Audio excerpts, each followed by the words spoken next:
Bum-ba-da-dum. Howdy, welcome to BanjoBenClark.com. I am Banjo Ben, your host on the website that teaches you how to play banjo and mandolin. This week it's guitar. We're going to learn this really cool version of the Entertainer on guitar. This is about a 40-minute lesson. I'm going to teach you the solo that I played as well as the unison part that I played with the mandolin. And then I've got a big section on how to play the rhythm with all those walking bass notes and diminished and minor chords, things like that. If you're watching on YouTube or Facebook, here in a moment, I'll ask you to come over to the website. When you do that, you can join as a Gold Peak member and you can have access to hundreds of videos and tabs and MP3s. For this particular lesson, it's about a 30 to 40-minute video lesson. And then I've got tabs of the solos, tabs of the rhythm, and then I have 3 different speeds of MP3 rhythm tracks that you can download, practice along at home. Okay, let's jump into that first measure of the Entertainer. Let's learn the Entertainer on guitar in the key of C. This is a lot of fun to play. It does have some funky rhythms in it, so we'll have to make sure and count correctly.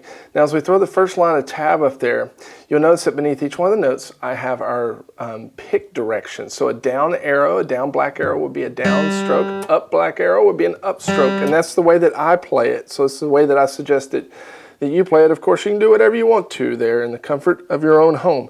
Now, whenever I played all 3 instruments together, we split up this little intro lick. The guitar did the first one, then banjo, then mandolin. Well, here I have it written out as if you're the only one playing. So I'm going to give you all 3 of those licks on guitar. The first one's going to start up here on the 10th fret of the first string, 10, 12, 8, then down to 10th fret, and that's a quarter note, so we hang there for a little while, and then 12, 8. So measure 1 sounds like this.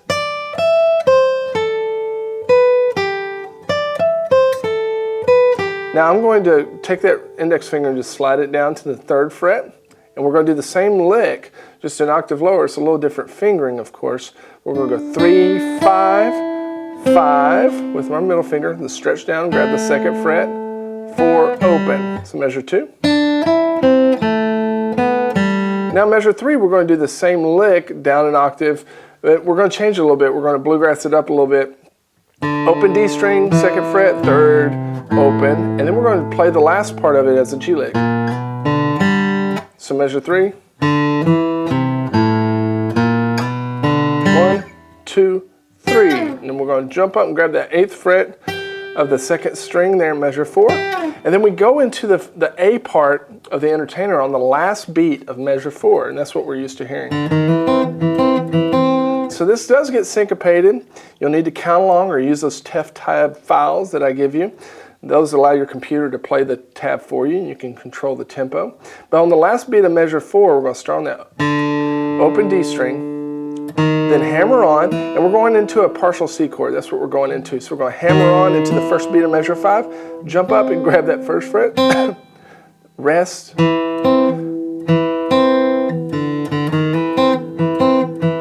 and I like to lift my middle finger after I've played that first fret up here.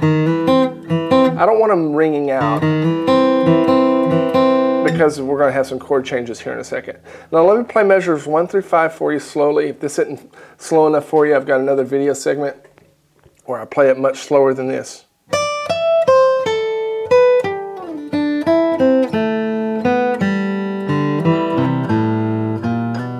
One, 2, 3, 4.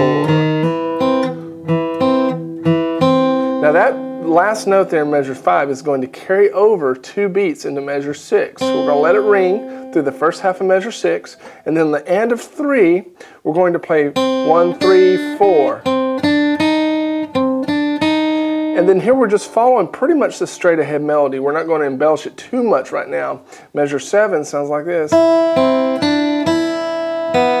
It's so important that you just count 1 and 2 and 3 and 4 and then measure 8, we're going back to a full C chord, and we're just going to sweep back down the strings. We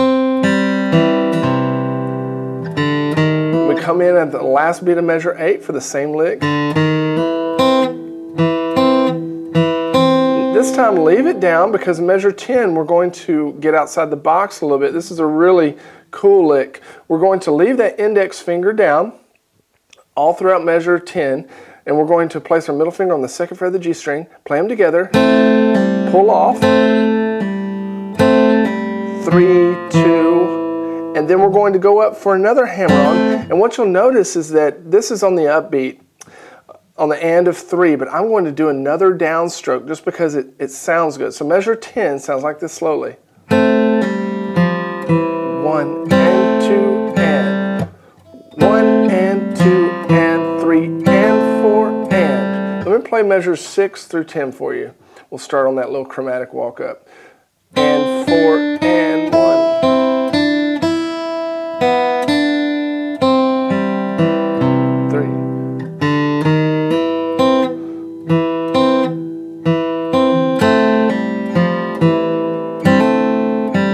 Now here we get into measure 11, we're going to do a really cool jazzy lick over the D7 chord. So we're going to do this little quick slide with our ring finger on the 3rd to 4th fret. It's going to be a 16th note slide, so it happens fast. And this is going to do cause some stretching here, so you'll get it though. Then 2, 5. Then with our middle finger, grab the 3rd fret of the 2nd string, slide it up to the 5th. Index finger, grab the 3rd fret, and now play the 5th fret of that 2nd string with your ring and walk it down. So measure 11 sounds like this.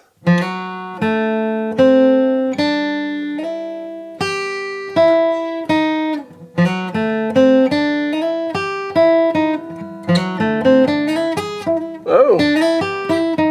Now whenever we land there, measure 12, I want you to bar the first 2 strings because we're going into a G chord. This is an partial F chord, just moved up 2 frets. So we're going to hit that 3rd fret on the B string on the first beat of measure 12, then do an upstroke through the first 3 strings, then let off of them, play it 2 times muted, and then come back to it.